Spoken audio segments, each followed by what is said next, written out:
una versión simplificada del bloque que nos queda por ver, que es en el que ya nos metemos más en la microarquitectura del procesador, del core, ¿vale?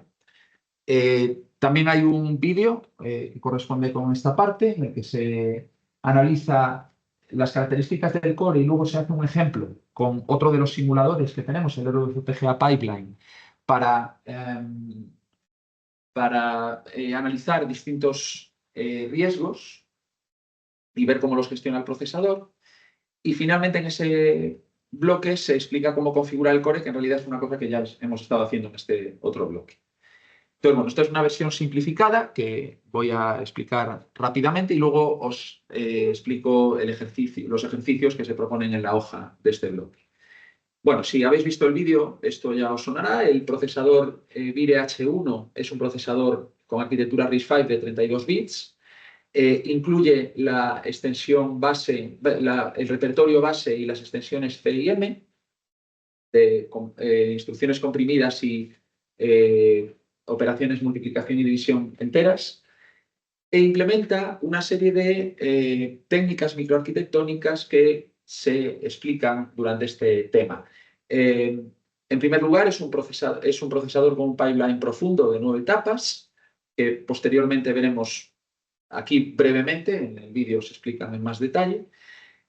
Incluye 5 caminos de datos, 2 para enteros y 0 y 1, uno para load store, uno para multiplicaciones y divisiones, y uno para multiplicaciones y otro para divisiones, el quinto es el de divisiones. Es un procesador superescalar de 2 vías, soporta operaciones multiciclo. Todas las instrucciones pasan por las 9 etapas, aunque algunas de ellas en algunas etapas prácticamente no tienen trabajo que hacer. Existen diversos caminos de forwarding para riesgos de datos que analizamos en el vídeo y que aquí veremos brevemente. Permiten configurar el predictor de saltos entre un predictor de saltos no tomados, como que se suele explicar en los libros. Si habéis visto el simulador RIPES, el procesador que se simula ahí utiliza un predictor de saltos no tomados. Y en este caso también podemos configurarlo con un G-Share, que es un predictor mejor, más preciso que el otro.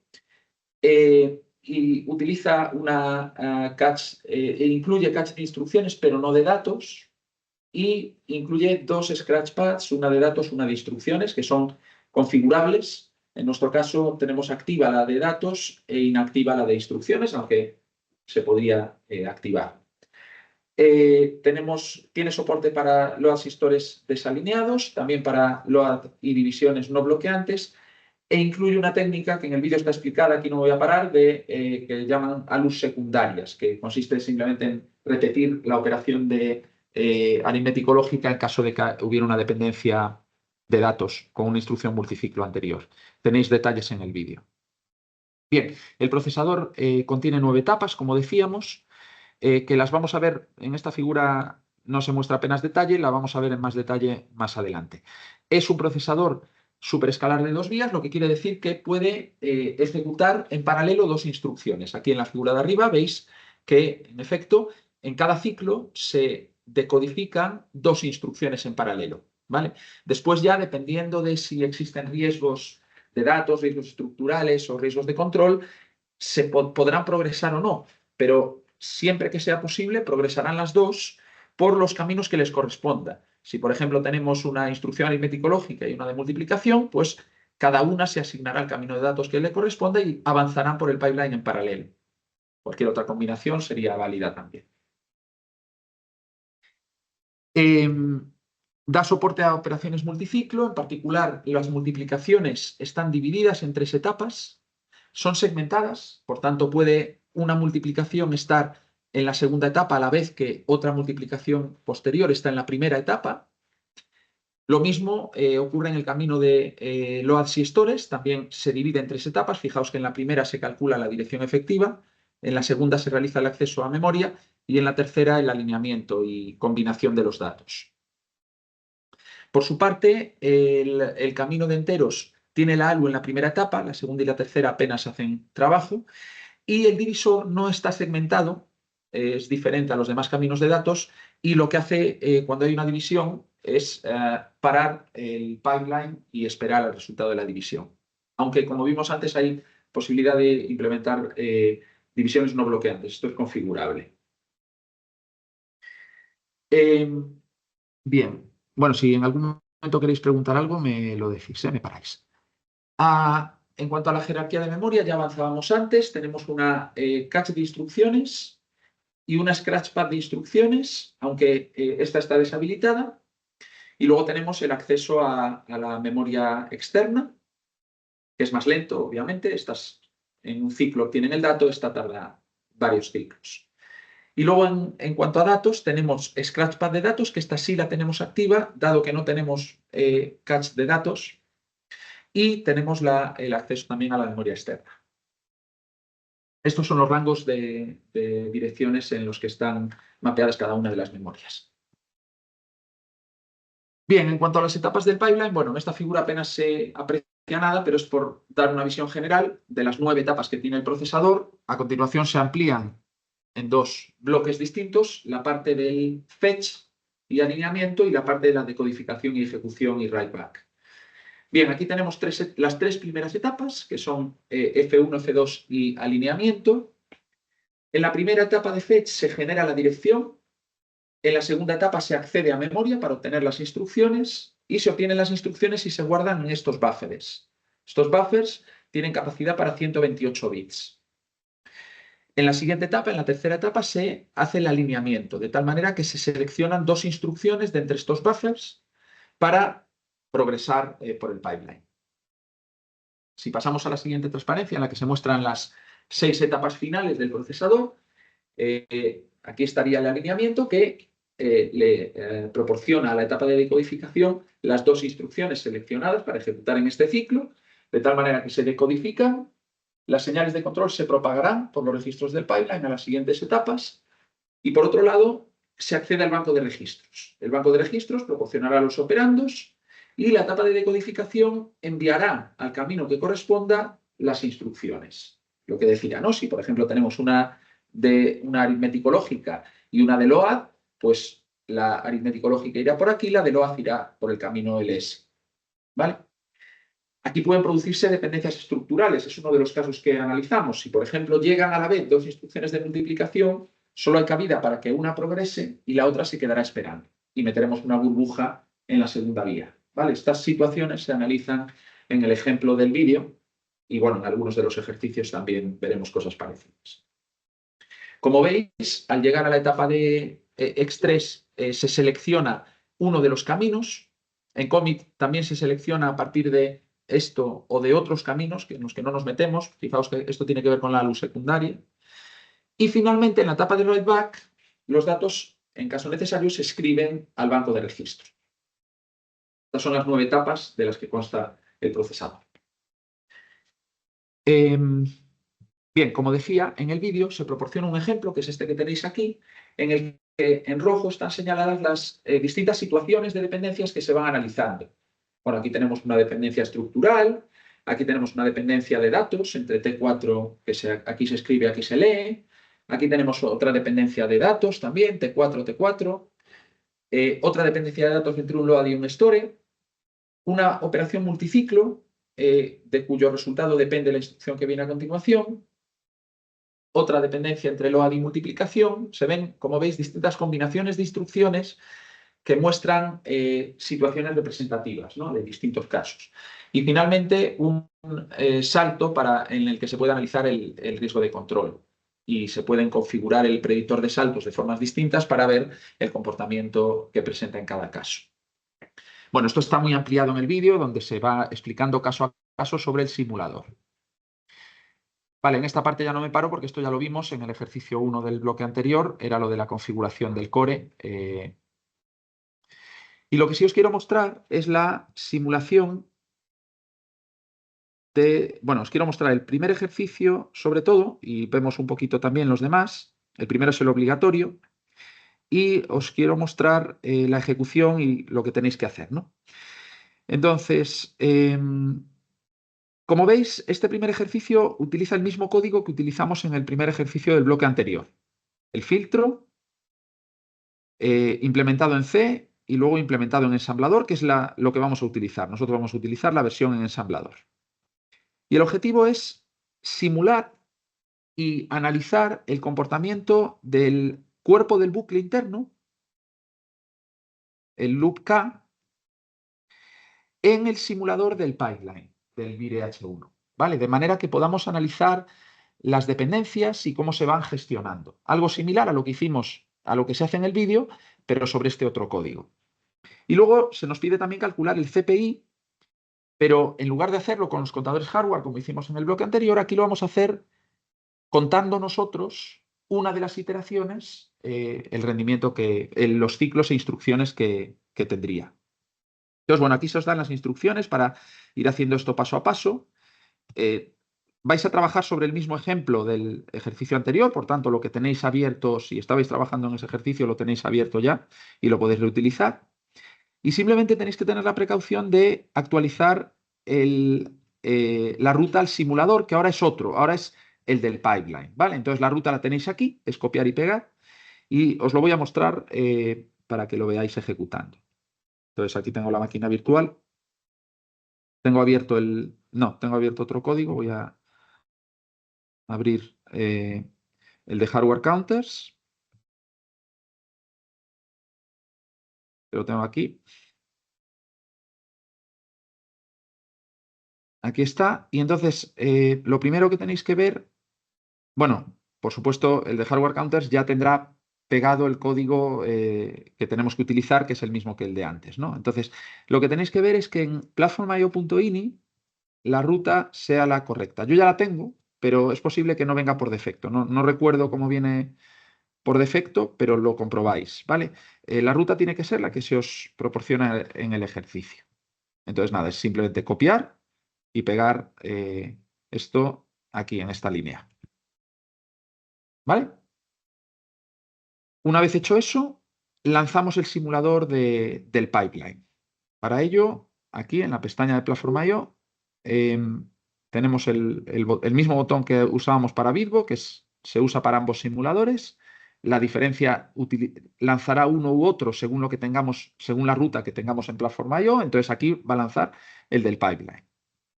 Entonces, le damos y se nos debería abrir la ventana en la que vamos a ver el pipeline del procesador. Fijaos que por simplicidad se muestran solamente las etapas, las 6 últimas etapas, ¿vale? No se muestra el fetch ni el alineamiento, se muestran solamente las últimas etapas. El simulador, si habéis visto el vídeo, veréis que el simulador se para en cuando encuentra una instrucción que utilizamos como instrucción de control, que es esta de aquí, que es una instrucción que no hace nada, pero indica al simulador que queremos hacer un breakpoint en ese punto.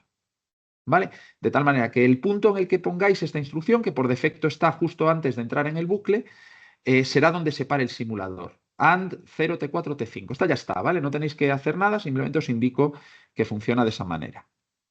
De tal manera que ya en el simulador, si yo le pulso aquí en el botón este de abajo de más un ciclo, en ese punto, fijaos que efectivamente en decode nos encontramos la instrucción esta de control, AND 0T4T5. Es el punto en el que esa instrucción llega a decode. Y a partir de ese punto yo puedo ir simulando ciclo a ciclo e ir viendo lo que va ocurriendo por el pipeline. Bueno, si habéis utilizado RIPES veréis que el simulador es mucho más rudimentario, no es tan visual como era RIPES, que me ilustra las cajitas del banco de registros, los cortocircuitos y tal. Pero sí es muy potente en cuanto a que puedo ver los valores de las señales que están seleccionadas para mostrar por aquí, cómo van variando ciclo a ciclo, ¿vale? Entonces, aquí tenéis arriba las dos vías, las instrucciones que se están ejecutando por cada una de las vías, y abajo tenéis las señales seleccionadas de cada uno de los caminos de datos para el simulador. De tal manera que aquí tenemos el pipe I0 y el pipe I1, donde en decode nos muestra simplemente los operandos que vamos a utilizar. En X1 se muestra para esos dos caminos el cálculo de la ALU, las entradas y el resultado. El resultado de la ALU va avanzando hasta que finalmente en writeback vemos cómo se escribe. Estas son las señales de escritura del banco de registros, ¿vale? Podéis comparar esto con la figura que veíamos en las transparencias del procesador y veréis que las señales son las que se nombran aquí y las que, bueno, que a la vez se muestran aquí, ¿vale? Por ejemplo, las señales del banco de registros, los nombres, bueno, pues están aquí los mismos que los que se muestran en el simulador, porque al fin y al cabo esto no hace más que mostrarnos por esta ventana las señales del core, ¿vale? Y sus valores. Entonces, bueno, el ejercicio consiste en analizar una iteración del programa. Concretamente, os dice que analicéis la iteración en la que n igual a 0, k igual a 1.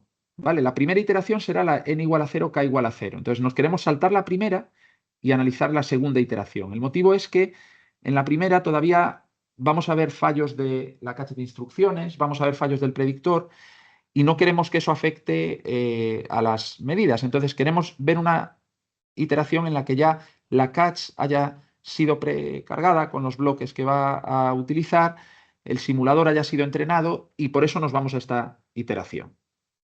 Para llegar a esa iteración os indica aquí lo que tenéis que hacer. Bueno, tenéis que saltar unos cuantos ciclos, en concreto hasta llegar al 71, ¿vale? Cuando el ciclo llega al 71, estaremos en el punto en el que empieza la iteración que tenemos que analizar, ¿vale? Fijaos, la primera instrucción del bucle, que es un load T3 a 0 a 3, esta instrucción del bucle interno, está en decode. ¿Vale? Pues a partir de ese punto es donde vamos a medir. Si me voy al simulador, bueno, pues le doy varias veces aquí hasta llegar a 71. No me preocupo de lo que se vaya mostrando por ahí porque no lo quiero analizar. Será la primera iteración, ¿vale? Pero veis que hay veces que no hay nada porque se producen fallos de cache de instrucciones y eso es justo lo que no queremos nosotros que ocurra y por eso nos vamos a la segunda iteración. Bien, aquí he llegado a 71 y estoy con la primera instrucción en la etapa de decodificación. ¿Qué cosas puedo observar aquí? Pues, por ejemplo, cuando avanzo un ciclo, observo que el LOAD primero ha avanzado a la segunda etapa, en la segunda vía se ha metido una burbuja y en decode tenemos el segundo LOAD. Entonces, por ejemplo, aquí sería interesante explicar que esto se produce porque solamente tenemos un camino de LOAD y store y, por tanto, solamente una instrucción puede progresar por el pipeline a la vez. Si hay dos instrucciones en el mismo ciclo, la segunda deberá esperar. Bueno, pues eso lo podemos observar aquí. O podemos observar también, por ejemplo, dependencias de datos. Por ejemplo, fijaos, aquí esta multiplicación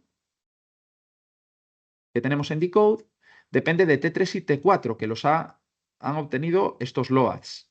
Y por eso los datos le llegan por bypass a la multiplicación. Aquí veis que el primer operando está llegando por bypass desde el resultado leído por el LOAD, que es este 3, ¿vale? Bueno, pues este es el tipo de análisis que querríamos que hagáis, o una parte del análisis que queremos que hagáis, ¿vale? Para esta iteración, ir detectando los riesgos que ocurren y cómo lo resuelve el procesador. Muchos casos son similares a los que se explican en el vídeo, ¿vale? Pero para otro código distinto. También se os pide en el ejercicio que calculéis el CPI, pero manualmente, ¿no? No con los contadores hardware, sino contando vosotros cuánto tarda en ejecutarse una iteración. Entonces, bueno, pues no es más que partáis de la iteración, del principio de la iteración y lleguéis al principio de la siguiente iteración y veáis cuántos ciclos han transcurrido viendo el contador. Y luego, pues como sabéis las instrucciones que se han ejecutado, de ahí podéis deducir el CPI de esa iteración. Y eso lo podéis extrapolar ya después, ¿vale? Debería coincidir aproximadamente con el resultado de los contadores hardware. No coincide exactamente porque, claro, hay iteraciones en las que hay fallos de catch que aquí no vamos a tener en cuenta y que los contadores sí tienen en cuenta la ejecución real. Entonces, bueno, no va a coincidir exactamente, pero debería ser muy aproximado. Bueno, pues ese es el primer ejercicio, lo completáis vosotros y luego hay ejercicios opcionales donde se os pide en el 2 que analicéis otro código, más o menos siguiendo la misma idea, ¿no? En el procesador, en el simulador del procesador, y que hagáis alguna cosita más que se explica ahí. Y luego hay un tercer ejercicio, que es el último de este bloque, que es un poco diferente, en el que se os pide que localicéis en el código Verilog distintas estructuras del core. En el vídeo se muestra una de ellas, como ejemplo, el multiplexor de 10 a 1, y aquí se os pide que localicéis pues, otras de las estructuras que salen en el dibujo del core, ¿no? Por ejemplo, el multiplexor 3 a 1, que tenemos en la etapa de decodificación, que lo intentéis localizar en el código Verilog, la ALU, ¿vale? El camino I0, que la intentéis localizar también, el banco de registros o el multiplicador o este forwarding path, este camino de forwarding que se produce entre el camino de LOAD y el camino de multiplicación, ¿vale? No sé si tenéis alguna pregunta aquí o online. He ido rápido, pero bueno, ahora vais trabajando vosotros sobre eso y si tenéis dudas me vais preguntando. ¿Online alguna cosa? No, está claro, gracias. En Ciudad Real.